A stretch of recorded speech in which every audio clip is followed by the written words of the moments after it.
nearest available fire exit. Once leaving the building, please make your way to the muster point, which is located by the staff car park and is identified by a green sign positioned in the shrub bed. Please make yourself known to a member of staff on duty. This meeting is recorded. The meeting may also be recorded and broadcast by the press and members of the public. Please see Section 8 of the Guidance for Public Participation, including recording and use of social media at meetings. Welcome everyone, and we'll just have a minute's gathering of thoughts and then we'll begin the meeting. Thank you.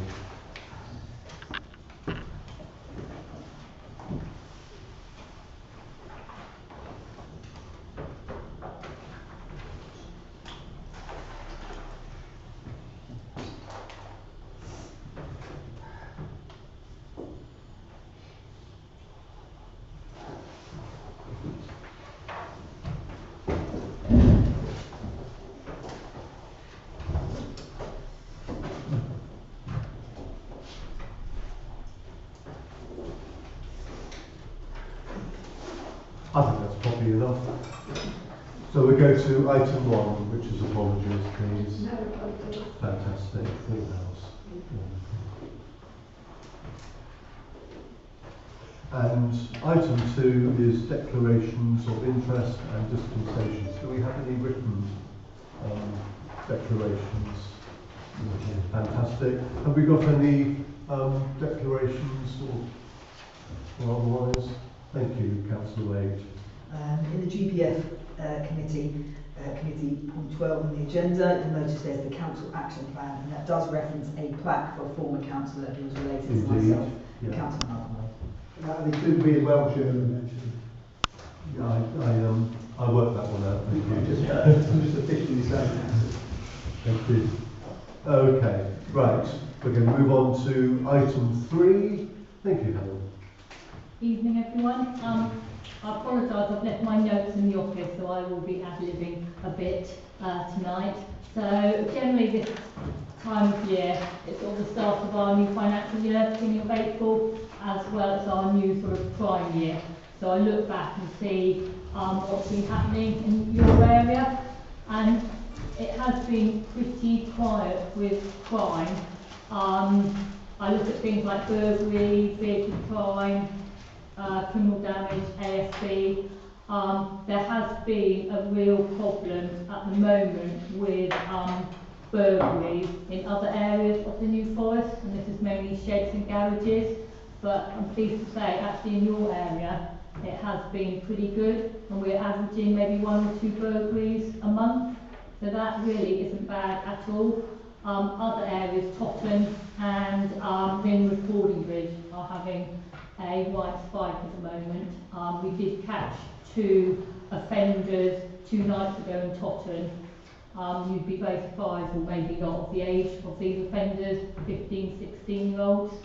And then we have to go through the yacht process. It's not as simple as charging youth, so it does take some time. But like I said, in your area, touch wood, it's been okay at the moment. Equally with vehicle crime, again this time of year with the tourists coming into the area with campsites, we get a lot of theft of motor vehicles and theft of bikes that are attached to cars and motorhomes. But again, in your area, maybe 2 on average, 2 a month, this is happening. Antisocial behaviour, that has risen. The AXOs and the PCSOs are working very well together, going to all the known areas that you're well aware of, and obviously with the lighter evenings, children are out and about more. Easter holidays, always a rise in antisocial behaviour, but like I said last time, some of this is children just being children, and we have to accept this, and they are part of our community. So we try and work really hard with them and the parents and our partners. We had our first barn meet at the beginning of April, Monday the 4th of April I believe, it was held at Sunnyfield. For our first barn meet, which was all about looking at rural crime and working with our partners. We had specialist people come and speak to the group. There was about 50 who came, and being our first barn meet, I was pretty impressed with that. It's held at Sunnyfield outside, and we're hoping to do this every 6 months, and next time we'll hold it in the west of the New Forest. So that was quite successful. I was very pleased with the turnout, so we will do that, and it's specifically about wall crime, as I said. So that's really the main highlight. There's not a lot to report this month, but I am pleased with the low level of crime that's occurred in the last year over this way. So if anyone's got any questions at all. Thank you. Councillor Wade? Yeah, thank you, Chair. Thank you, Helen, for the report, as always. Rightly so, the police tend to target speeding in the forest, because effectively that road further up the forest, but talk about the tunnels and so forth. But the waterside is about to go through a period of immense infrastructure increase. With Freeport, the development down in Fawley, which will put an extra 13,000 vehicles a day on the A326. Potential for APB on Dibden Bay, and of course all the extra 500 vehicles a day from March before. And this extra HGV traffic and the jobs that will bring in, because most of them will be people coming into there, will produce lots more traffic, and that will then produce a serious amount of potential traffic issues. Would you be able to, and you might understand you might not be, but would you be able, would it logical to assume now that a greater emphasis will be put on controlling the speed in the waterside, on the A326 and the roads coming off that, than has been in the past when it's not been perceived, understandably so, as a critical area, but with this infusion of development and the vehicles that will bring, the situation will be much worse as we go forward. Can you say that the police will look at perhaps putting more emphasis on here than they have in the past due to that increase in traffic? Yes, we could do. We could involve set up a community speed watch. I don't think we've got one in this area. And I know they are very successful in other areas, especially over the Heart and Forest, Lyndhurst Way. We've recently set one up, Totton and also Ringwood. But it's very much run by the community. So we often get this, we've got an issue, you know, we need to look at speeders, and then we say, right, okay, let's set up a community speed watch, and then it's tumbleweed. So obviously our traffic officers have got a vast area, and they are mainly for the motorways and fatals. So particularly the A326, yeah. with the extra traffic, will that attract more police? Not necessarily, just because we've got more traffic doesn't mean we necessarily have more speeders, so we'd have to assess it. And quite often when we have had reports of speeders in certain areas, and our traffic guys do set up speed enforcement, say for the day or over the weekend or during the week, it doesn't necessarily pan out that there's an issue. People's perception of speed and the reality are quite often two different things. So, but you know, I'm not saying we would not look at it. So we would look at it, and like I said, we'd be happy to look at a community speed watch with the help of the community. I will come to Councillor Roberts and Councillor Fairhead, but Councillor Cullen, do you want to, on that same subject, have you got a question? No, my question's going to go back to the barn. We just before that we attended it, I was really impressed by the range of speakers that was there, and I must admit I learned quite a bit of information as well. Oh, excellent. I know some people attended, so do you think it's worthwhile? Definitely. Yeah, okay. And every 6 months, would you? I mean, people have, you know, listened to. Starting point. Yeah. Okay. Well, thanks so much for that feedback. Yeah, we were saying. Councillor Roberts. Yes, thank you. Thank you, yes. Thank you, Inspector. My questions are related to a number of police stations we don't have anymore. I know that Southampton, the huge one, seems to have been built yesterday. It was probably 20 years ago. About 11, I think, now. It's closing. For a year. Not closing. Not closing. No, but it's closing for a year while work is being done. And so what happens to the police officers that are in there? That they will be dispersed. They will. Yeah, this is obviously a big process and big managed. So it's basically for a year. Custody is being closed about 3 or 4 months at Southampton. So it will be different areas. I don't know if different custody blocks will open. We don't know the ins and outs. And but the other part of Southampton Police Station is about a year while work goes on, and then the officers will be dispersed out, and then they will come back. Right, thank you. And also, I know Dibden Police Station's reopened, having been closed for a while. Not the Dibden Police Station. I believe it's part of Sainsbury's.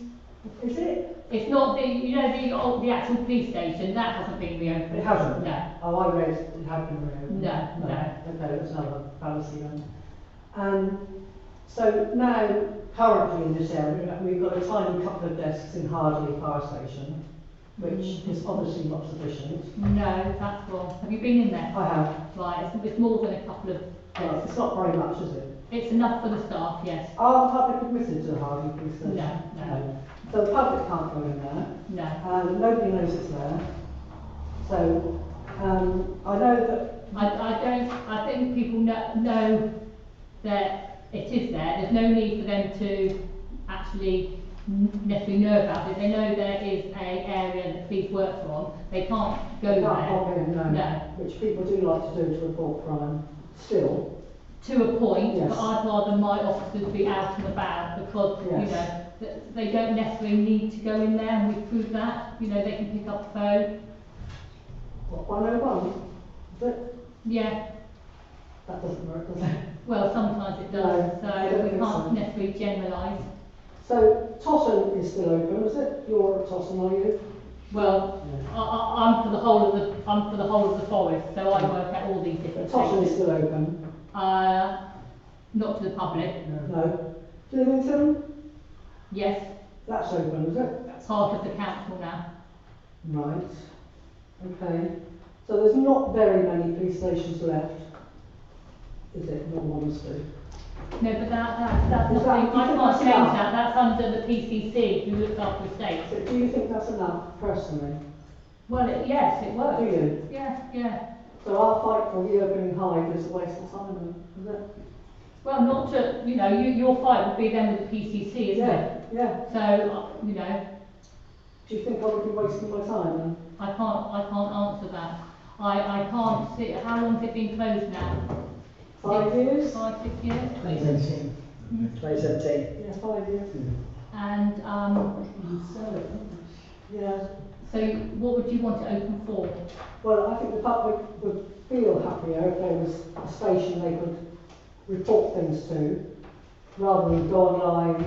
A lot of people don't go online. A lot of people don't like to wait for 101 and not have anything happen.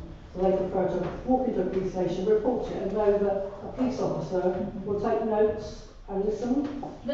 The problem we have, and I understand what you're saying, and so we have a lot of beat surgeries that we advertise for people to attend and all that, and we have these all over the forest, and a lot of them are a complete waste of time. Are they? Because people don't attend. They like the idea, they like to have them, and this part goes back to my story I often give about Woolworths. Do you remember Woolworths in Totton? When that closed, I was like appalled. I said to my husband, I can't believe Woolworths is closing, it's been there for years. And he said, Helen, how often did you go to Woolworths? Well, not much, but that's not the point. I just liked it being there. And this is the thing with beat surgery and police stations. People like them, but if you actually physically know how many people go to beat surgeries, it's very few. We advertise them, we're there, and people like them being there, but the actual use of them, and I prefer my police officers being out and about, dealing with people, visiting people. Okay. So it's a personal thing, and I know people miss the police stations, but are they coming back? I don't think so. We need more police. Thank you. Councillor Fairhead. I recall at one of your previous meetings, you said that you don't like prosecuting and dealing with under 16-year-olds.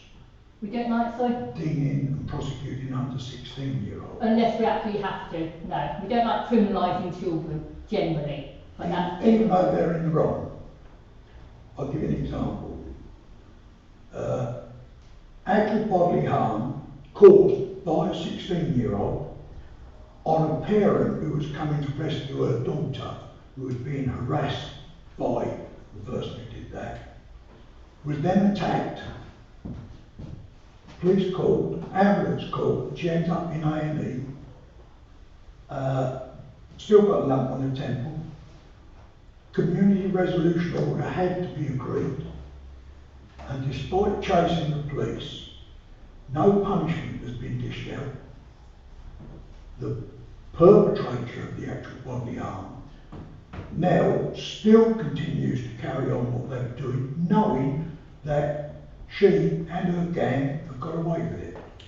Now, I can't see where your stance on not dealing with under 16s in that way is good for the community. I'm not saying we don't deal with under 16s, okay, I'm saying there's a process that we have to follow, and if you send me details of that incident, I will look at it, because quite often what I'm told and then when I go and actually look at the incident, they're quite two different things. So I'm happy with that. We had these two individuals who were under 16, 14, 15-year-olds who were on a mini crime wave late last year, and we went through the process, the yacht process, and we did everything. They continued, and those persons were then eventually charged and they went to court for their offending. So if it continues and we've gone through absolutely everything, then we will criminalise them, because that's the only option. But, you know, we don't start off, and sometimes, you know, children make mistakes, things happen, so there is a process that we have to follow. So some of it's taken out of our hands. Right. But if you email me the details, or Chairman, over. can you pass that down, please? So, because what I often find is when people are told about things, it's not always accurate. Right. My name is. Right, I'll have a look at that. Councillor Wade. Yeah, it was just to come back on the previous point to Councillor Roberts, really. With the greatest will in the world, they're not going to open Hythe police station if they close Eastleigh. If I'm honest, and where I work, we get called about that. And if Eastleigh, which covers a bigger area, significant station in the same area where the police have their headquarters and the fire service is still closed, unfortunately, I can't see somewhere like Hythe getting it back. And Lillington obviously has also lost theirs, as we know it's currently going through a certain planning application. So there's a lot of people who probably echo your sentiments, but practically, unfortunately, I don't see Hythe getting anything back beyond some of the bigger areas than Eastleigh, which is, I know, a popular answer, but I think it's probably Staffordshire. And I was a sergeant at Hythe police station back in the day, and it was a lovely police station in a great location. And you know, it is a shame that we've lost them. Okay, Councillor Osborne. So, we'll ask Helen, could you explain about the yacht? Is it true the children have to actually want to go to a yacht, otherwise they can do nothing about it? No, we refer them. Yeah. We refer them to the youth offending panel triage. So, you know, and there will be referral orders and things like that. So, you know, they don't get a choice, albeit, you know, we can put them on a 10-week referral order to engage with yacht and parents, and some kids you get engaging well, others probably a waste of time, but we've got to show that we are doing these things, and then we can then move up to the next stage if necessary. I mean, sometimes it works and works very well. Okay, thank you very much. Thank you very much for coming in.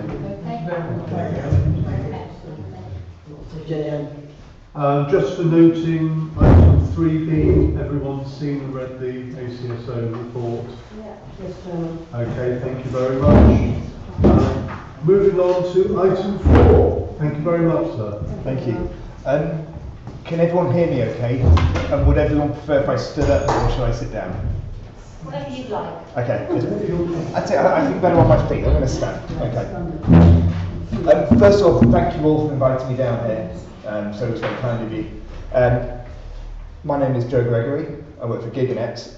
For those of you who should have been receiving the presentation, I don't know if you've read it. Obviously, normally I would do this with some form of display screen, but I was advised it wasn't possible on this occasion. So it was very clear, thank you. Okay, brilliant, thank you. So you've all had a chance to read it though, yeah? Okay, great. So I'm going to be referring to it. So if at any stage there are questions, please interrupt me. I'm much happier having this as a back and forth rather than just glassy-eyed people just staring at me. So I'm aware I'm also under a time limit, so I'm going to try and wrap through this nice and quick.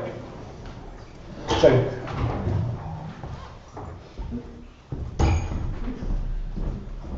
is anyone uncertain or would like me to go over what is meant by the term full fibre internet? Is that a thing, or fibre to the property? Is this something that everyone is very familiar with? Yeah? I'd like to know what you mean. Okay, brilliant. So currently, the way that you get internet to your property is a fibre optic cable which will run to what's called a cabinet. So it's a little green box in your neighbourhood. From that little green box, there is then a thin copper cable which then connects to each person's house. And it's that thin copper cable which is limiting your speed and also brings in a degree of unreliability. So depending on how far your property is from that green box, and therefore how much copper cable is involved, that can mean, although you are paying for, say, 35 meg, you may find that your property is only able to receive 20. So it can be a bit of a lottery as to who gets the good speeds, who gets the speeds they're meant to be paying for and who doesn't.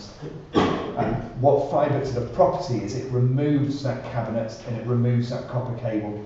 So it's fibre optic cable that terminates at the property. So it's known as FTTP, or fibre to the property.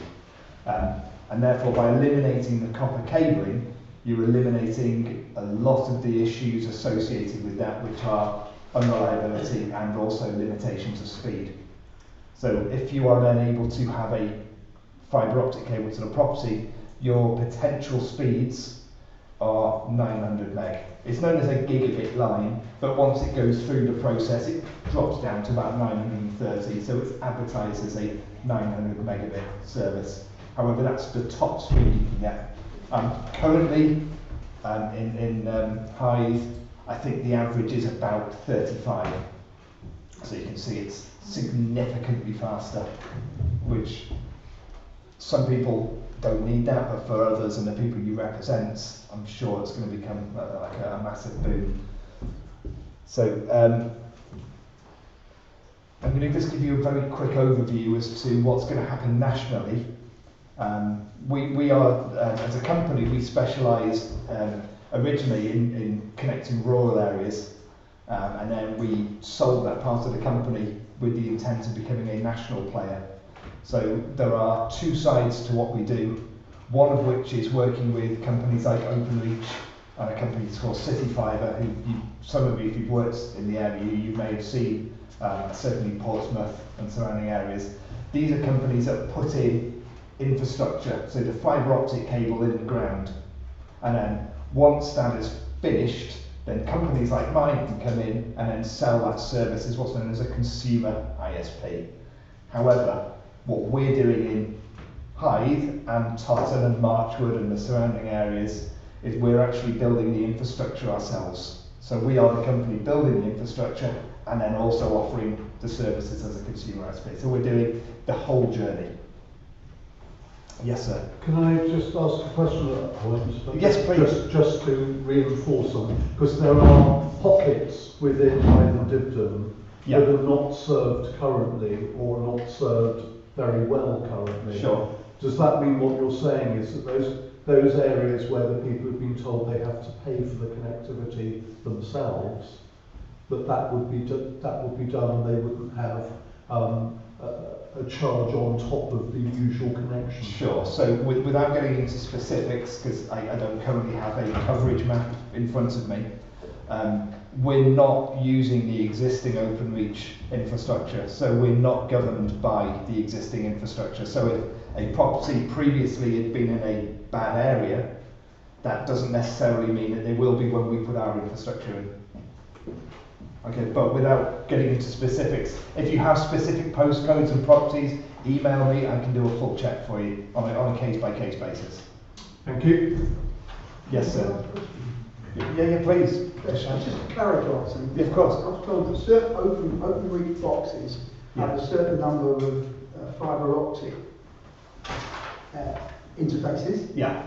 plus the standard interfaces. Okay. Are you saying that you bypass the box? Yeah, completely. So Yeah, I mean, the bit you were talking earlier is from the box to the property. yeah, so what we do is we use something called a FAC, which is called a fibre access cabinet. So each FAC can service about 5,000 or 6,000 properties.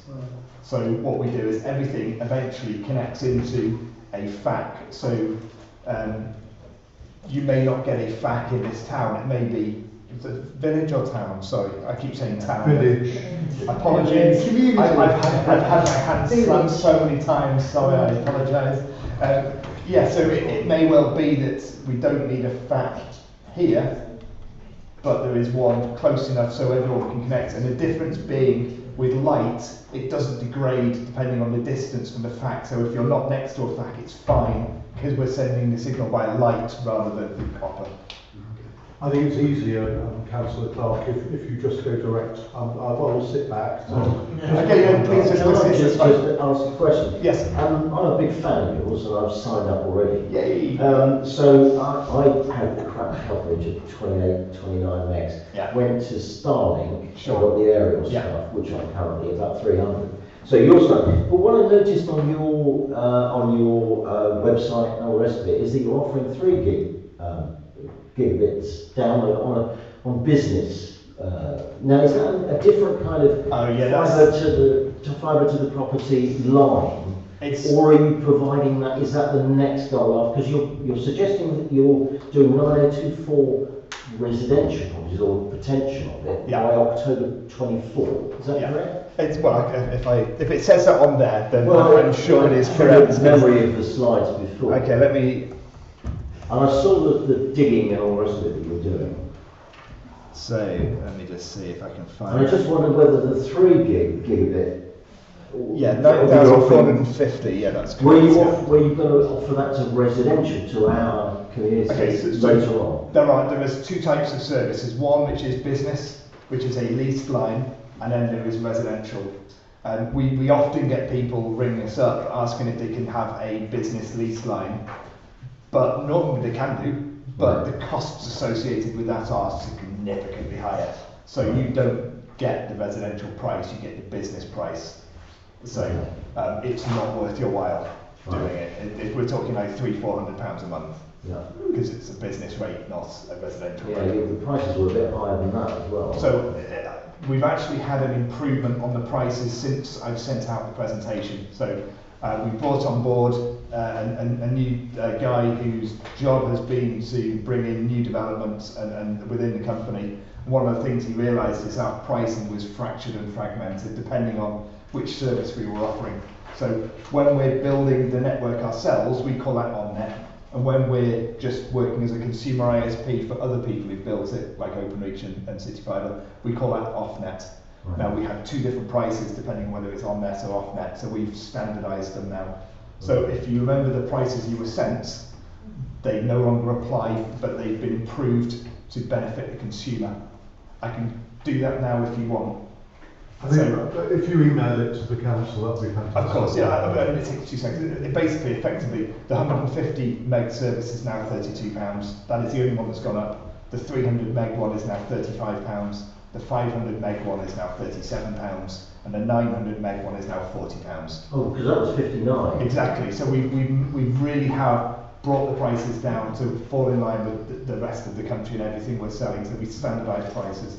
Right. So I don't know what you're paying now for Starlink, but for so for 900 meg, that is £40. Right. And when I quote the speeds, this is a symmetrical system, so it is the same upload speed as download.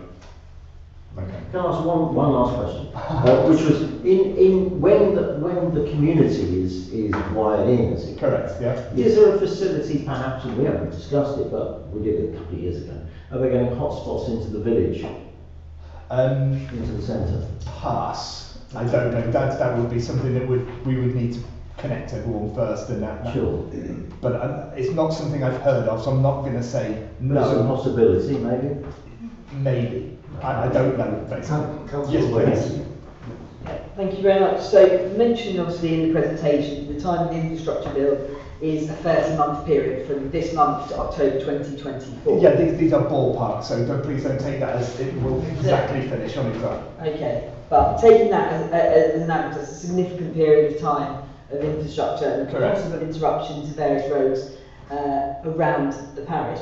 I speak of the fact that there's quite a few people in our community understandably being frustrated by current works in and around certain roads.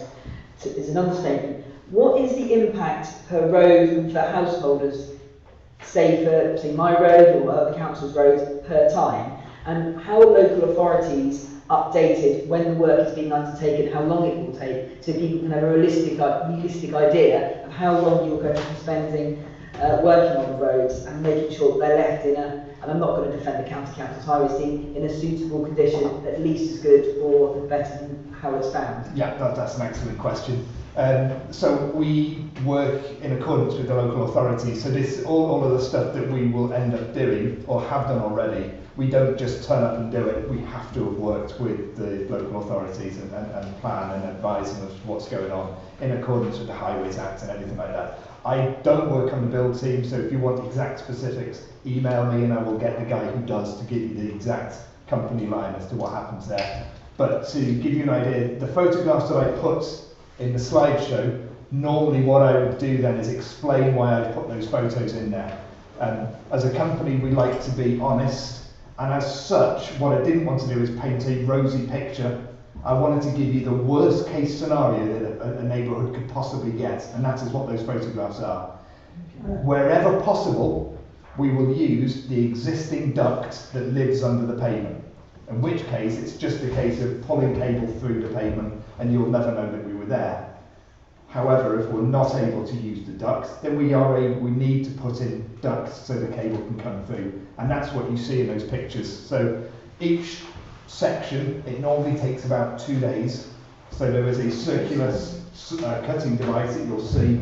They cut out a trench in the pavement, they lay down the new duct, it gets packed over the top, and then the next day they come in and they tarmac over the top. The survey team will already have been out there, and this is answering one of your questions. They take photographs of the area and also possible connections to each property. So if a property is serviced by a telephone pole, they need to see if there's a good line of sight from that pole to the property. Those photographs are then used as a reference point because we are duty bound by the local authority to get the area back to the same, if not better condition as we found it. Okay. So we need to use those photos as evidence to prove that we've done it. And as you can see, I actually took those photos myself. The images that you'll see afterwards is what the area looked like once we'd finished, so 2 days later. So, thank you. Okay. Thank you very much. Councillor Lovell. Yes, how come businesses cost so much more than residential? I don't know. It's a lease line. So in terms of how the business, the B2B team work out their structure in terms of payments, it's not something I get involved in. I'm purely residential. So, but again, you have my card. If that's something, if you are looking at doing B2B, then obviously I can then put you in touch with the B2B team and they'll be able to explain everything for you. So it doesn't have to be £300. There are different packages and different prices and different. But we are looking at doing, if it's a business that is connected by our infrastructure, I believe it will be preferential to businesses that are connected via the national infrastructure. Right, okay. So, but I'm not here to speak about business. No, that's fine, thank you. Can I just, we've got about 3-4 minutes. Yeah, so exactly. Can I just give you that warning so that if there's stuff that you haven't said that you feel is important, then that gives you a guide. Thank you. Thank you. Yes, no, I appreciate that. So let's just go through that. We've done prices, we've done that. As a company, this is, we are committed to trying to improve and have a positive impact in the places that we put our infrastructure in. So if there are any good causes or charitable organisations that you feel would benefit, please get in touch with us. It may not be an instantaneous thing, to be perfectly honest. Most money is having to wait until the end of June till our next tax year, so when we hit the next batch of funding. But that is something to bear in mind as we move forward. we do want to try and, even if it's maybe a charitable event and you want some of our staff to get involved to help raise money, we're happy to do all of this sort of thing. So we want to come in, we don't just want to come in and disrupt the town and then leave, we want to try and come in and help the community in any way we can. And then in terms of, I mean, is there anyone who has any objections to what we're doing or doesn't want full fibre internet to come to town? I will, if there are, I will leave with this, and this is something that when I spoke to the council devisers, and they were the first council to really open my eyes to this, they welcomed us in because of the fact they were very keen to turn the town back into how it was during the lockdown. And what they found was where more people were working from home, the local community and the local businesses thrived, because if you've got more people staying in the town or the village, they're more likely to go to the local shop to get their lunch or pop out to do the dry cleaning. So to allow people to then continue to work from home, you need a better internet speed. Now, if anyone's done what I have to do, which is death by Teams, I don't know if anyone does Teams meeting, but if you've only got 35 meg, well, that's your download speed, but Teams requires upload. So normally you've only got 9 meg, which means that if there are 2 of you working in the house, you have to take it in turns to have Teams calls. And that's not good for anyone. So one of the things that we'll be bringing in by having this faster speed is the fact it may encourage people who would traditionally have to go out because of the internet, they can stay in and work. And therefore that can help with the community. Thank you, Officer. I appreciate it's been a rush and it's difficult to do that, but that's been fantastic. Thank you. We've got your details and the presentation. Yeah, just email me with any concerns, any questions. Okay. Thank you for your time. No, my pleasure. Thank you for inviting me. Excuse me, Joe. Charity for use Right, moving on to item 5. Going through the minutes.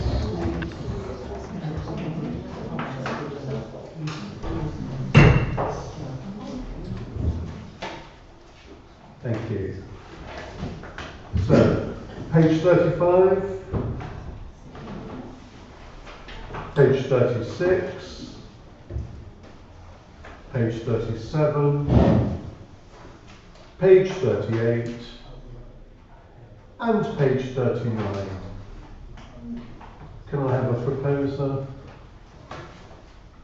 Thank you, Councillor. Joyce, thank you. Seconder. Councillor Wade. Right, here we go. Good. And are we happy to accept them as a true record? Yes, Chair. Yes. Yeah, right.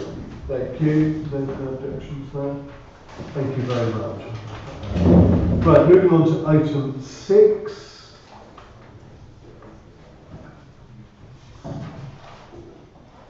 Which is Chairman's announcements. I'd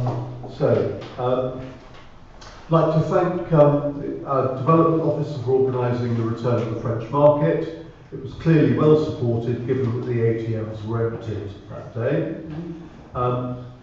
This is a forthcoming event on the 11th of May from 10 o'clock till 12:30, 10 o'clock in the morning that is. There will be a consultation exercise at Prospect Place to demonstrate the proposed interim flood defence works. If you are interested in what's going on, want to ask any questions, please drop by if you're able. And that, I believe, is the sum of my announcements this month. Moving on to reports by county and district members. Do we have a report from Councillor McAvoy? Thank you. Councillor Wade. Thank you, Chair. Thank you, Chair. Anyway, I'm really short. Really. This month, about COVID prevented me from attending any formal meetings, although I carried on with casework duties from home during the infection period. Some specific issues I've been involved in with the monitoring advice of local people, Operation Resilience for Openings. I've been working to support the grant request of Hythe Peer Association and Hampshire County Council, and I can confirm the success of something they know already. They were given. Sorry, Councillor Wade, could you turn your mic so it's facing you a little bit? Thank you. It's all right, mine happened.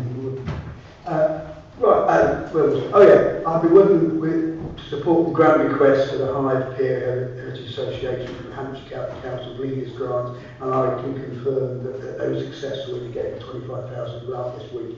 That not only helps them with the excellent work they're doing on the pier, but also demonstrates the support of the county council authority and will help them get grants from other organisations. And finally, Chairman, I've been liaising with the Hampshire County Council, highway engineers and members of the public on the roundabout issues, which is a constant source of irritation, concern, and sometimes amusement to members of the public, and also a number of other children's service and highway issues. Thank you. Thank you very much, Councillor Wade. Moving on to District Council reports, and we'll start please with Councillor Cullen. Nothing to report as such upon today, like most of us and district councils who attended the briefing relating to the boundary changes and the effects on elections next year. One of the probably most contentious issues is going to be the voter ID. And one of the things the district council were asking us to do as parish councillors is to disseminate the information they give to us to try and get rid of the fog of confusion that's likely to arise. Thank you very much. Councillor Clark. No report this time. Thank you. Councillor Delavan. Thanks, Chairman. I attended the Health and Wellbeing Task and Finish group, and there's going to be a report coming out towards the end of May. And it's quite interesting stuff, what the various different agencies being brought together to help with health and wellbeing, physical health, mental health and so on. So look forward to the report coming out. Thank you very much. Councillor Osborne. Attended the full district meeting and asked several questions relating to housing and issues that we're all interested in. And obviously one was the Hythe Hospital site and the other was the Hythe Police Station site. I'm yet to get answers to my questions I posed, and one was to ask about key workers in our area and how we are actually supporting or offering them any help. Casework, I've got a lot of casework on at the moment, it's very involved. So it's been a very, very busy month. Thank you. Thank you very much. Councillor Alex Wade. By the end of 2024, Hythe will see a changing places toilets facility in the area to support severely disabled people. This will include a movable ceiling hoist, adult-sized height adjustable changing bench, and enough space for wheelchairs and their carers. This is funded from a government grant, and NFTC is supporting this with a local campaign called Sarah Brisden on this issue on behalf of her son Hadley, who has cerebral palsy. The litter strategy working group met and discussed where and how to place litter bins in our district, looking at data to determine where they should be located and methods of encouraging the changing behaviour of local visitors and residents. The group is undecided on whether we should remove bin provision in some areas, and if it's a positive move. Personally, I don't think it's a good idea. And further campaigns will be released this year, encourage us all not to litter, such as Crabby, if you remember. In case you missed it, Hythe public toilets now have a water station, adding to discourage the need to purchase single-use plastic bottles, and there are 4 other sites in the district as well. So please ensure any residents or visitors are aware that they can refill their water bottles there. New Forest District Council have started making a payment of £150 to eligible households this week as part of the government's tax rebate policy, brought in to tackle rising energy costs. Direct debit residents will be refunded and no action is needed. However, those who don't will be written to and invited to make a claim. Information will be on NFTC's website. And as I'm sure you've read, the leader of NFTC, Councillor Edward Heron, is to meet with PCC Donna Jones with regards to the police station site. This is to discuss the possibility of purchasing the site for affordable homes, as reported in the New Milton Advertiser. However, according to the PCC, there is still interest from McCarthy and Stone, and the quote from her implies frustration that there have been 2 applications rejected for the site. However, I hope that NFDC can negotiate to purchase and develop a site for local need, and I do welcome the council leader taking this step. Councils and residents are pretty united in wanting affordable housing to tackle the local housing waiting list, and as you know, I and local other councils have been pursuing this for 7 years. Done. Thank you very much, Councillor Wade. Councillor Wade. Thank you, Chairman. It's been another busy month in NFDC, and if one to isolate, Chief Joe and I attended a cabinet and council meeting. Issues which came to the cabinet including planning and enforcement, which, as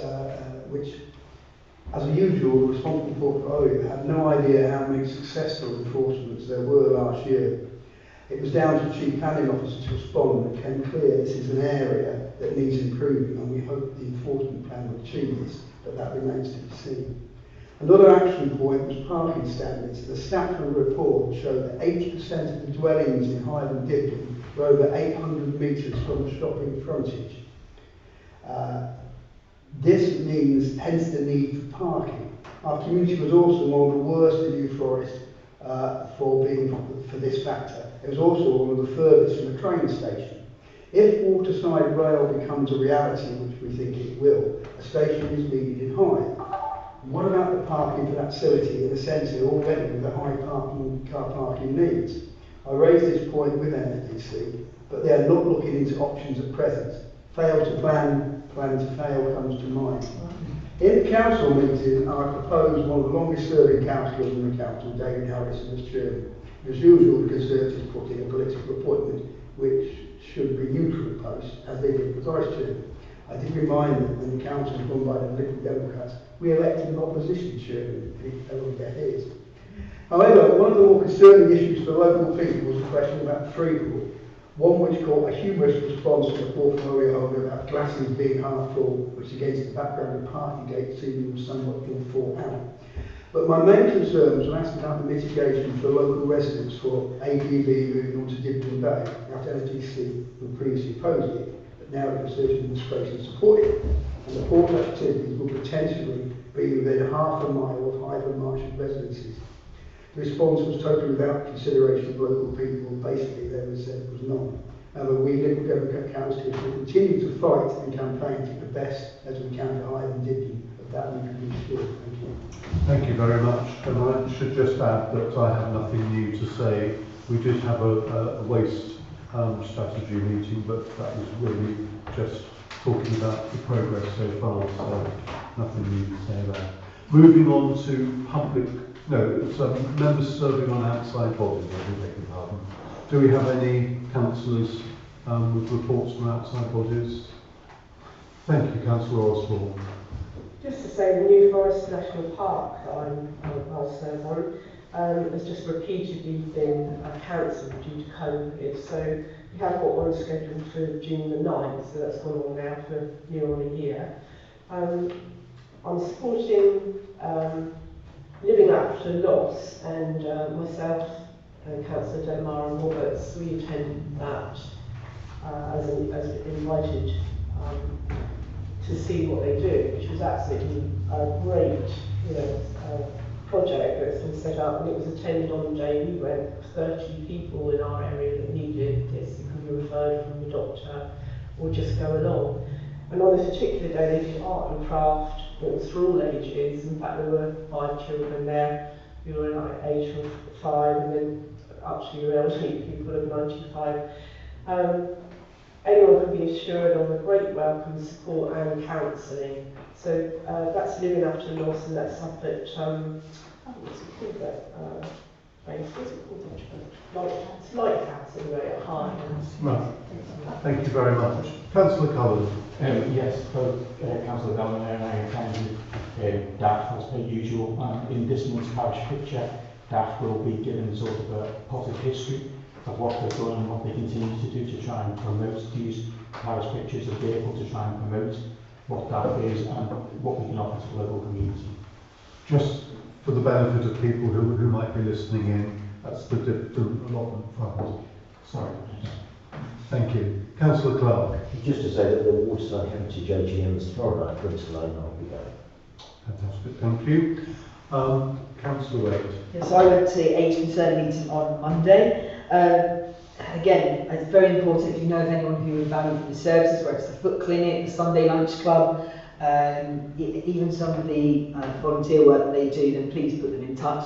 They do services for people 55 and above. Their shop in Dibden Parish is not only outperforming the last 6-7 years quite astonishingly, it's also the best performer out of its Blackfield and Totton ones. They're looking to try and explore how they can support wider within the forest, and I am encouraging them to have stalls at local volunteer fairs and fêtes throughout to try and not only raise more funds but also share the message and look for more volunteers as well. But as I say, they're doing sort of really, really well, and I do have a question later for the County Councillor on them. Thank you. I attended, well, no, I didn't attend. I've had a report from the Twinning Association. They had a forest meeting last Wednesday. There's still some hesitancy about travelling and hosting. It's going to take some time to build momentum, and that seemed to be the message from most of the Twinning associations. And my thanks to Brenda Smith, the chair, for reporting on that. Do we have any more outside body? Yes. Thank you very much. Now we move on to the public forum. Have I missed questions? No, that's later, isn't it? Right, public, I'm always worried I'm going to miss that bit.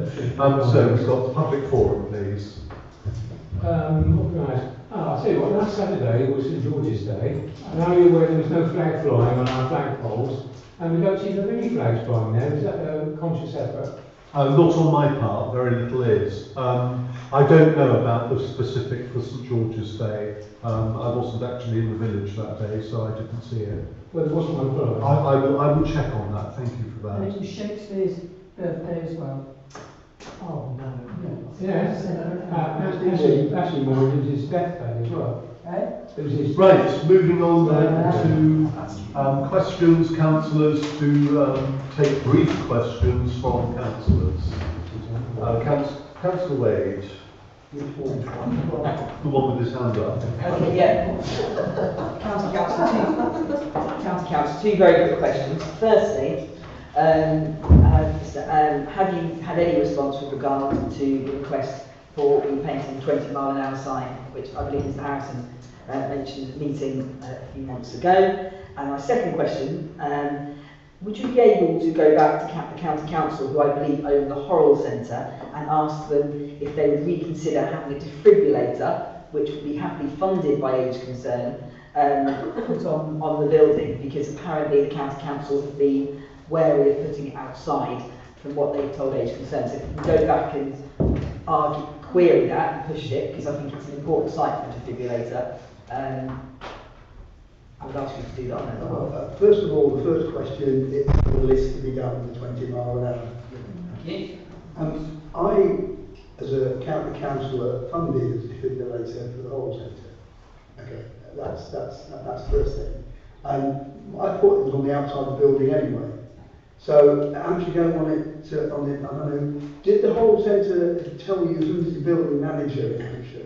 No, it's Age Concern, because obviously it's not Age Concern. The Age Concern's, because it would be useful to know. If you could tell me who they spoke to, I will happily go back to that individual and encourage them to put it outside.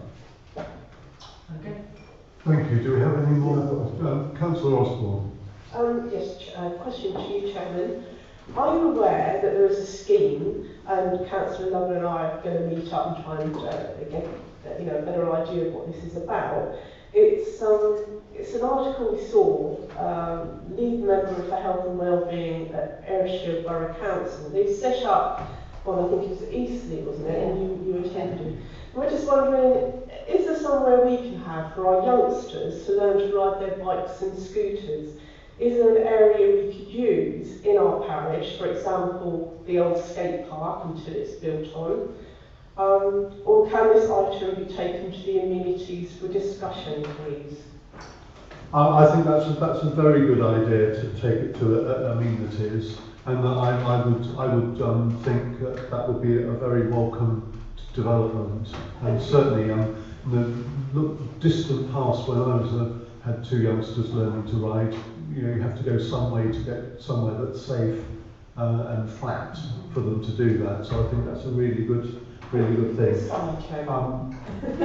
Could you email me that so that I don't forget when we have our next agenda briefing meeting? That would be fantastic, thank you. Councillor Wade. Chairman, I know you're aware, because Councillor Alex Wade mentioned it in his report, about the article about NFDC, the PCC, discussing the future of the Hythe Police Station site. Could this council write to the PCC advising them that we as an authority believe that site would best be served by being sold to a developer for affordable housing. In doing so and expressing this sort of authority's support for that position will indeed give extra weight to NFDC's attempts to try and persuade them to do so. I'm certainly happy to do that. I mean, we have to bear in mind that we can't dictate what developers will do if they have an interest in the site. And as you also know, when we believed that the previous developer lost interest in the site, councillors pushed the idea with both district and county councillors to look very carefully at developing affordable and social housing on the site. And I think we agree that would be a fantastic thing for the village if that could happen. But you know, we have to look at what's in front of us when we're in planning and assess each development on its own merits there. However, what you suggested I think is a good way forward, because I think as a police and crime commissioner, she should have a view about a holistic view about the community and what's needed for the benefit of the whole community. Thank you. Councillor Lovell. Yeah, so I had Miss Summers from the head of Wild Ground School contact me just before this meeting, and unfortunately she's unable to attend. But yet again today we've received another email about parking. Now she knows that obviously we can't do anything about the parking, the way people park outside school, but she has asked if the ACSOs could assist in talking to the residents, because it's emails from the residents that they're getting on a constant basis, saying that the school are doing all they can, and that, you know, they really need to contact highways because the school can't do anything, they have no jurisdiction, but they would just like a bit of support on this really from the ACSOs or some authority body, because they're not getting anywhere with the residents. No, I think that's a fair request. Yeah. I mean, it's a nightmare issue for anyone living close to schools, yeah. And we do have a concentration of schools, which makes it particularly difficult for residents. And it's something that needs to be addressed in planning. Yeah. We've got the local plan that's being revised at District Council currently, and councillors are pushing hard for sensible solutions to an ongoing parking issue. We're not going to resolve the parking issue until there's a decent public transport, yeah. because people don't have the option here currently. So it's all of those factors. But yes, in the short term, I will raise that with the ACSOs. Thank you. What's next?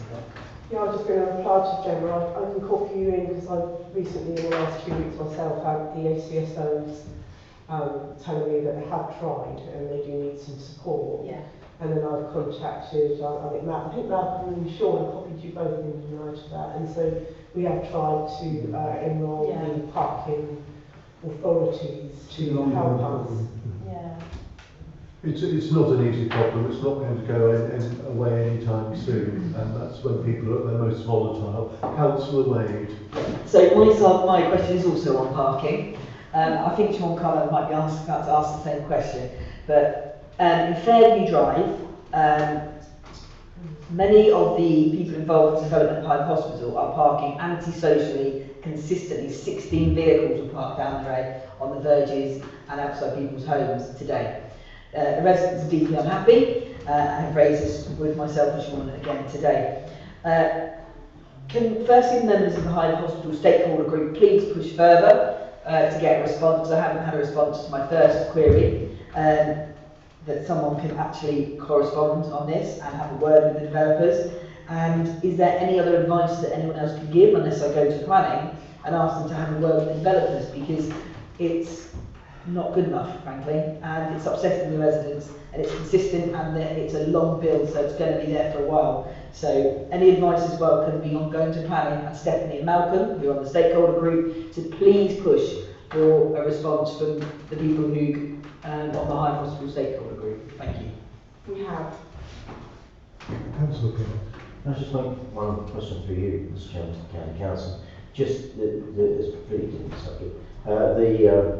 We've had several residents approach me about change of use of a property in Linwood Close, about youngsters coming out of care, and they're obviously concerned about some of the security measures that might be needed to put in place.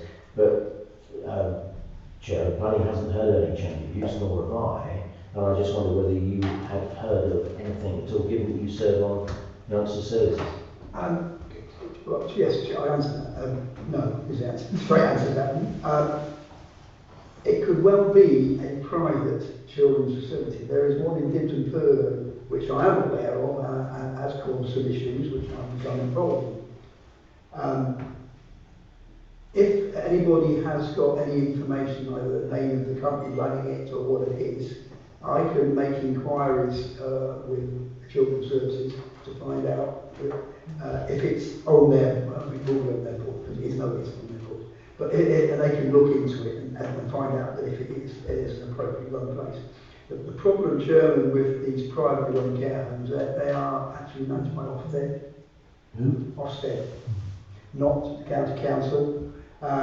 So that we do not, as a County Council, have any control over them. But I'll certainly inquire on that. However, as private residents, if they have a particular concern, they can contact Ofsted. So that might be a route to I can clarify that if it's legitimate though, before they can do that, if you get the information. Can I just come back to Park and Fair Control? We have got in touch with on the stakeholder group, and they speak up, please, Councillor Wade. Have got in touch with the. I'm reading told quite complicated. We have got in touch with the stakeholder group, and they did get in touch with one of the NHS organisations that's involved in building a hospital. But I can't remember getting a response. I will follow up again. But one of the things about the highway, actually at the council, which is the parking authority now, it's gone from the district. The same thing will happen, because I've been on about Shore Road and all the other bits. They said, well, unless it's illegal, we won't do anything. And unfortunately, parking on the verge is not illegal, so they won't do anything. And that is the challenge. All we can try and do is appeal to the better nature of the workforce there to do that. But all being well, October 2022 it should be finished. The workforce will go away, and there'll be a big car park there for people using it to park on, so Fairview Drive will not have it. 6 months through summer. Questions, please. Councillor Cullen. And this was coming back to, Wild Ground. I'm a governor at Wild Ground. I haven't spoken to Debs. What she's concerned about is they're getting it in the neck from the residents. Now, she said she's actually gone round the area on a Saturday when there's no school kids there, and there's cars parked all over the place. So it's one of those Gordian knots and intractable solution there.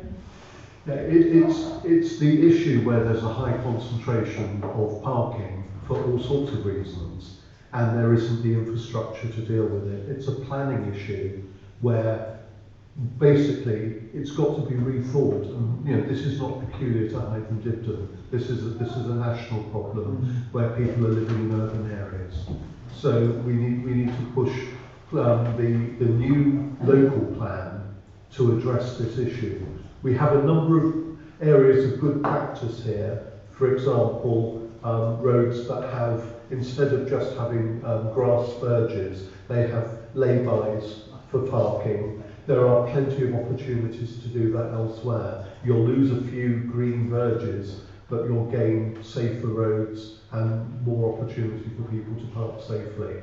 So I would encourage all district councillors to push hard in the local plan.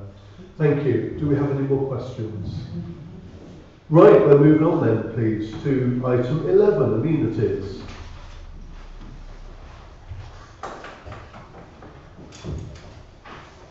Do you want me to present it, Chairman? That would be fantastic. Because people would like a break from me. We've two recommendations.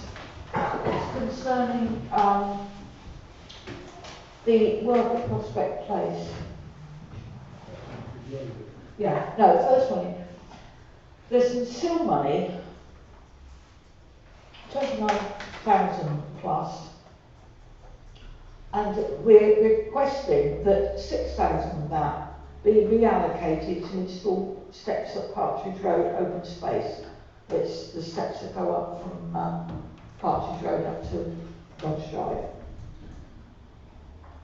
And the second one is that the council continue to earmark the remaining 23,390 for the flood elevation work at Prospect Place. Thank you. Do we have any comments on that? Anyone like any clarification? Otherwise we will vote. So my recommendation is, if we're happy, we could vote for that as a single item, unless councillors would rather split it. Good use of SIL money. I'm not hearing any objections, No. so would you like to? Okay, I'll move that the council vote on it. I propose that we vote on block. on A or B. Both together. We'll take it both together. Right, do we have a seconder for that? Thank you. Right, so councillors in favour of item 11A and B? Thank you. Anyone abstaining? Anyone objecting to that? That's carried then. Thank you very much. Thank you, Councillor Blair. Right, moving on to item 12, which is the GP&F committee. Chairman, it gives me a memorable pleasure to present the recommendations of the GP&F committee. A is to agree for the LC local council, what's the AF award scheme, right? Which LCAS Foundation status. Yes, which those of you that know me before replaces the old Quality Council scheme. So first of all, I'd like to propose we follow that recommendation. Can I have a second then, please? I'll second that. Okay. Should we vote? No, because there's some things highlighted in yellow. That's B. This is just in principle. So if we can vote on A first. Councillors in favour? Thank you. Councillors against? Abstentions? No, that's carried. Thank you. Now, item B is to agree updates and introduction to the following policies to satisfy criteria. Training policy and register, publication scheme, complaints policy, equality policy, risk management policy, and council action plan for 21-23. I would like to propose we accept those. Sorry, I want to say something. Sorry, Chairman, if I may. Page 43, training policy, there was some debate at GP&F about, particularly point 10. about clause 10. So tonight we need to make a decision, and the either is included within the yellow text adjacent to point 10. So if we get that cleared up first of all. Oh yeah, okay. So there's an option that I've proposed, and there's an option that Councillor Malcolm Wade has proposed. So if we have any views on that. Shall I just explain why? I think councillors have read it, and they can come to their own decision, really. They're all grown-ups.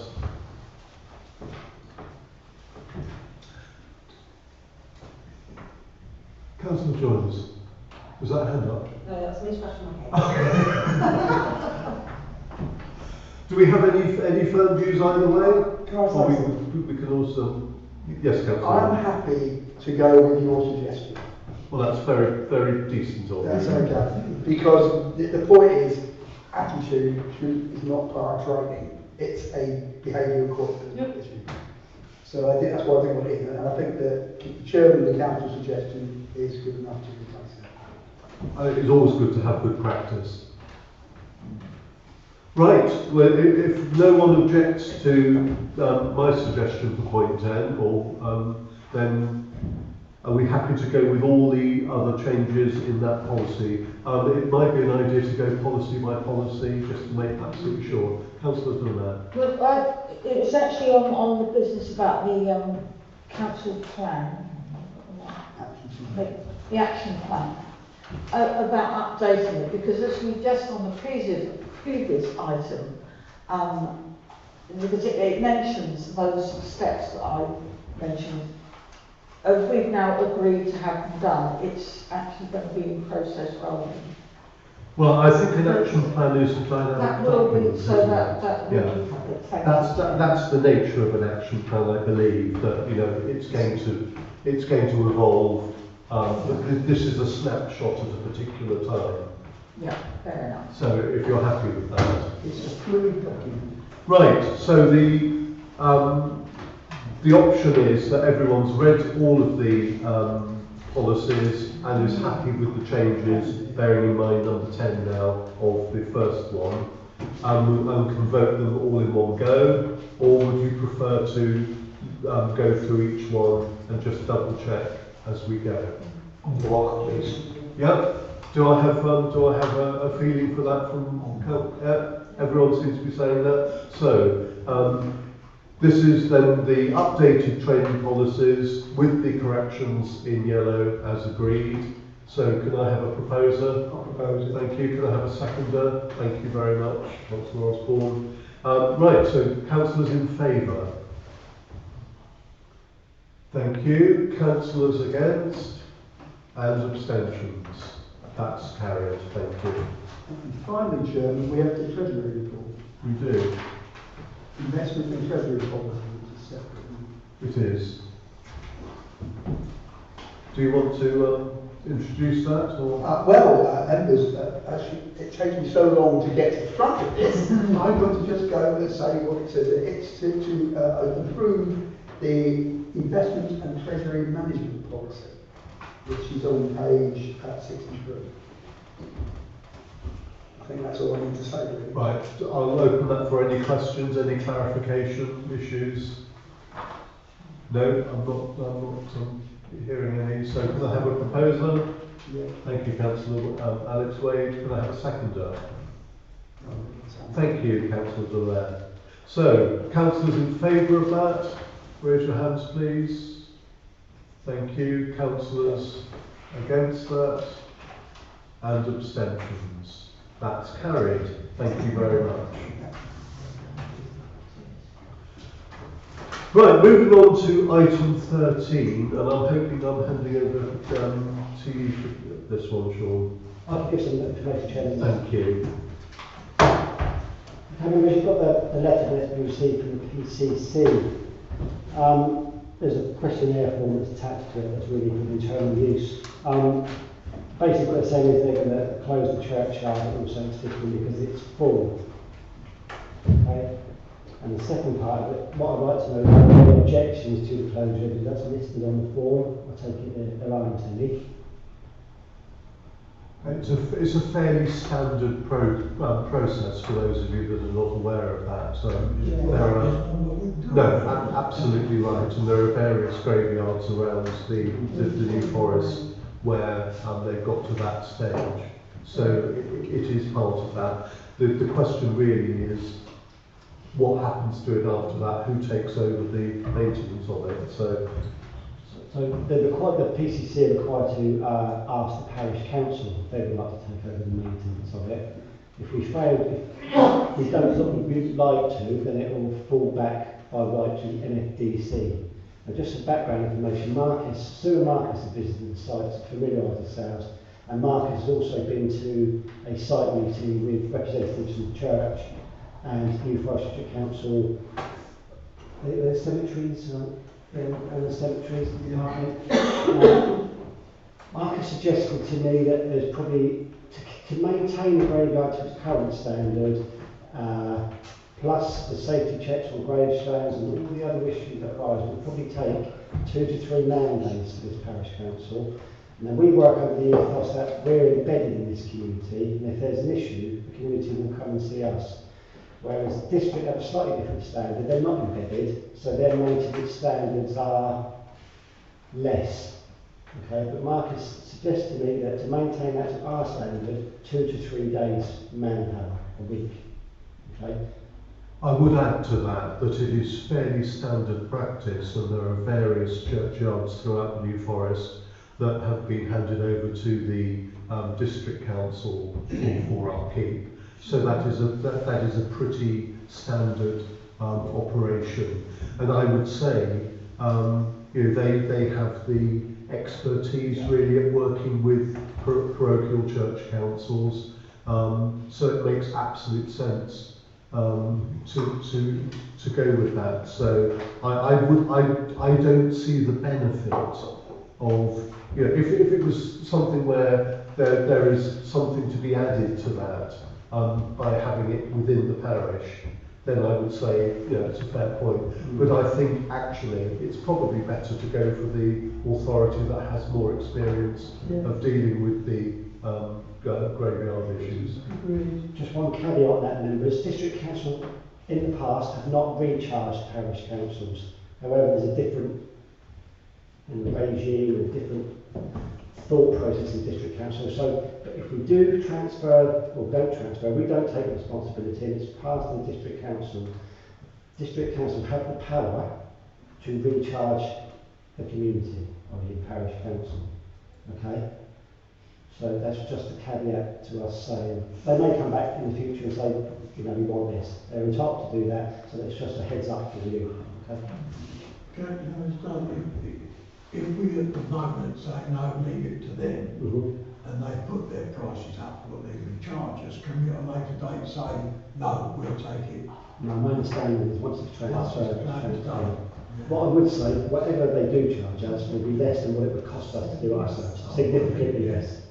And I doubt they would, there would be an outcry, I think, if they were charging all the councils that currently use that framework. Councillor Wade. I would like to propose that we kindly take up the district offer and let them do it. They are the authority that manages graveyards across the district, so they're the expertise authorities, and there are economies of scale for public services for them to do this one. It makes total sense. Do I have a seconder? Yes. Thank you, Councillor. Thank you. Right, and we'll vote on that then. So, councillors in favour, councillors against, and abstentions. That's unanimous. Thank you very much, members. Bye bye. Okay, moving on to item 14, please. This is the request from Citizens Advice. Before we move to this one, can I just check if there are any questions? Councillor Jones. Do we know if they're planning to extend or take a new lease in September 2022? I've not been informed.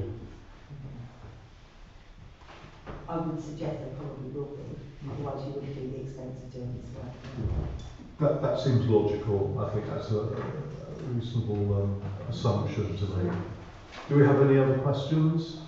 Are we all happy to go to the vote on this one now? Because we've seen the papers, and it makes good sense to me. Do I have a proposer? Thank you, Councillor Jones. Thank you, Councillor Lovell, for seconding. And so we'll go to the vote then. Councillors in favour? Councillors against? Abstentions? That's unanimous as well. Thank you.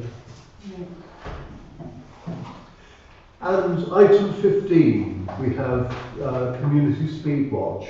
Am I handing over to you, Councillor Cowan? Yes, no, hand over to my capable hands. I'm just at the start of this process. prior to trying to set up community speed watch, we're trying to get in touch with New Forest District Council and their street scene people to install, or see if we can get them to install an email that sent around. It was a speed indicator device, but there's also a speed limiter reminder. Now, if we're going to be pushing to try and apply speed limits in the area, we've got no actual hard evidence. You know, we say it's people speeding, but we've got no numbers on it.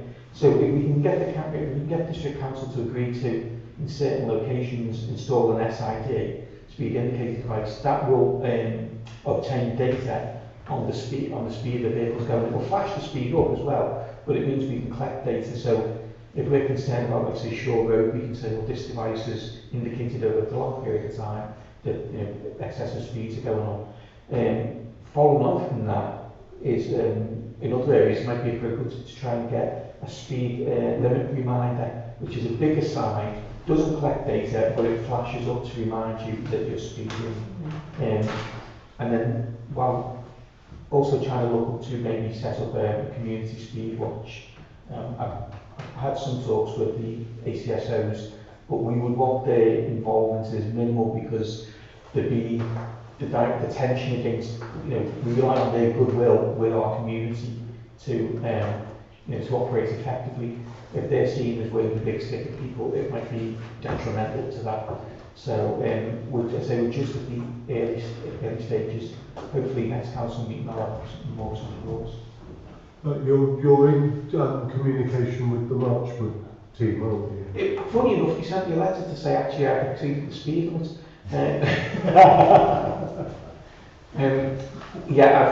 They're currently operating a community scheme. I mean, the problems that can be is that people can get quite aggressive with, like, who used to be telling me I'm speeding. And if you're doing that in your community with your neighbours, it can be potentially difficult. There was talk of perhaps trying to set up a twinning with maybe someone from Tottenham, so people from outside the area come in and administer. As I say, it's just very, very early stages at the moment, so, but we know speeding is an issue. Councillor Clark. Just one, thanks George for that. Obviously, you know, I had a similar issue down in just out of this parish in Lion Lane. There, we simply couldn't get householders together for the team, which, for reasons, they end up shouting at each other. However, they need to be trained by the police. Now, I understand, is that correct, that the police aren't doing that training anymore? Well, we had a very different take on it this evening from Inspector Helen, who seemed to suggest that they are happy to do that, and she mentioned schemes elsewhere where these are happening. So I can't say definitively yes they will, because my understanding was exactly that they were not doing any new schemes. But it would seem that may not be the case, but I wouldn't put it any stronger than that. Councillor Wade. Joe, now, let me know I'm not a big fan of community speed watches. Oh, really? If this council wants to do it, that's fine. But what I want to make 2 points. We should only do things that have a positive actual result. Now, if you've got a Bewley, there's one road in and one road out, and they can successfully have a community speed watch on it. If you come to Hythe and Dibden, we have Southampton Road, Shore Road, Rosemary Avenue, plethora of roads where people think they're speeding. Are we going to get an army of speed watchers to do each road for week on week on week on week on to try and make an impact? I don't think so. Because somebody that lives in Hollybank who wants to protect his road is probably unlikely to go to Rosemary Avenue and vice versa. What I'm trying to say is let's do things that have practical outcomes that can make a difference. But and again, I won't argue against it if you really want to do this, but I'm just trying to look at this practically, what achieves something. Now, if we buy an automated sign, as Councillor Cohen has suggested, it's movable. It doesn't mind being in Southampton Road or Rosemary Avenue. We can put it there for an extended period of time.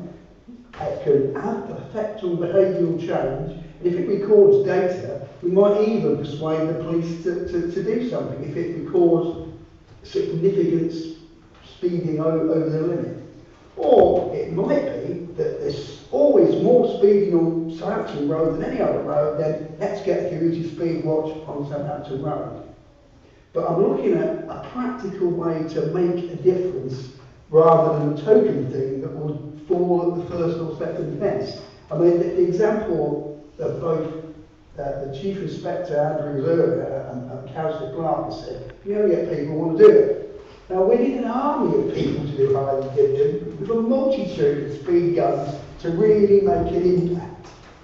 Okay? So let's look at doing something that can make an impact. Let's get one of these automated signs, which we can, our ACSOs can put somewhere, walk away and leave it. It registers speed, tells drivers when they're going fast or too slow, and if it records the data, we can give that to the police. So we've got a problem there. I'll just make that as an alternative, and I will not speak or vote against it if you want to have a community speed watch. But I'm just explaining you want to do something that will make a difference, not a token thing that sounds good. And the electronic sign would possibly make a difference. Thank you. I think you've made your point. Thank you very much. Do we have any other opinions on the matter before we move on? Can I just quickly say? Sorry, but Councillor Fair I was first. just going to say, I think the idea of the movable sign, so you can put it where you think we've got a problem, is better, because if, for example, one road is getting a lot of speeding and it's showing, then people are going to use another road as a wrap run to bypass it. So then you move it to that side, so people never know where it's going to be. Yeah, you won't have me objecting to hard data. I think that's the way to go. Thank you. Councillor Wade. Funny enough, someone who lives in my cul-de-sac it does community speed watch, but doesn't do it here. And I suppose, part of my concern is, other than having enough volunteers to justify it, do it consistently, because doing it one day a week, you know that they're not going to pick up the percentile that you want, that we all know is in Upper Mullins Lane, or Shaw Road, or Rosebery Avenue, or down Lane Hayes, for example. You're not going to get the data that you want unless you have a consistent group of people. My concern is the amount of volunteers around the various roads in the community. And also, I don't think it will be a popular thing, particularly if Hythe and Dibden residents are targeting Hythe and Dibden residents with the government. Often why there's a lot of people who volunteer but not the community they live in. Okay. So that would be the concern that I have. I'm interested to see how Tottenham's one develops. Tottenham is doing it, but it's bigger than us. Is it having enough volunteers? And it's got lots of bigger and longer roads. I'm just curious to see how that will develop before we follow suit. Well, that's a town, not a village. Councillor Cullen, I think you've got a clear steer there. Can I just say, people might have got the wrong end of the stick in what I'm saying. Yeah. My idea was to go down the SID speed I did. And speed watch is the end of the line in anything. I didn't take it that you had one clear message. You said you wanted to explore, and you were at an early stage of that. I think you've got a clear bit of feedback from councillors this evening about what the implications are. So that will certainly help you in your. And I appreciate your wisdom.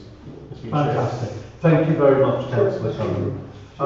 Chairman, sorry, just before we finish this, are we going to explore purchasing a speed indicator device of our own? Is this something that needs to go to GP&F?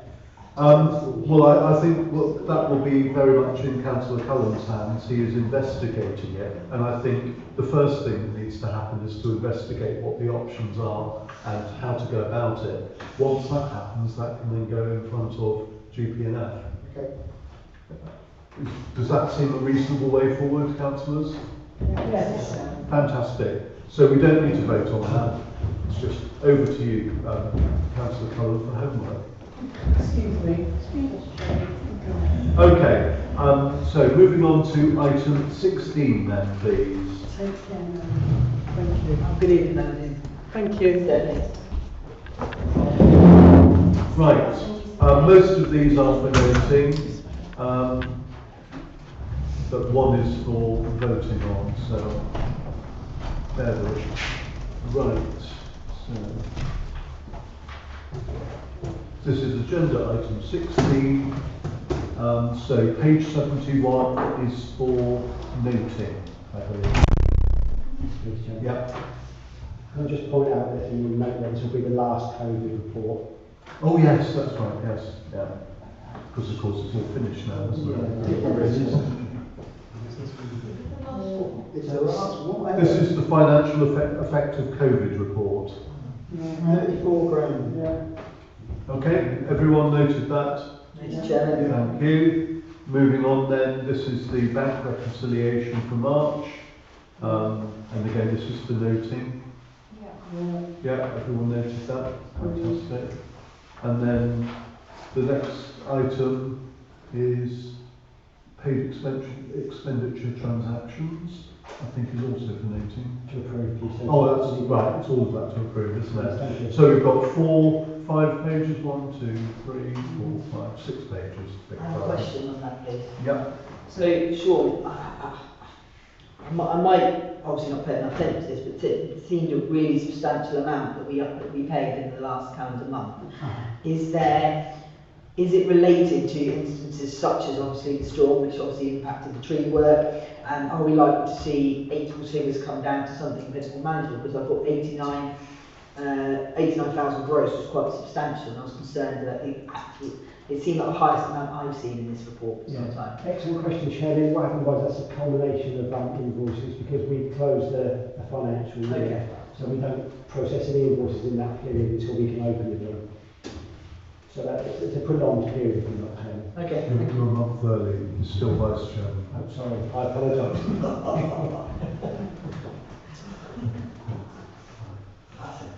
Okay. Right. Any other questions on this? Otherwise, I will go to a vote. Okay. Can I have a proposer? Councillor Wade, thank you. And a seconder?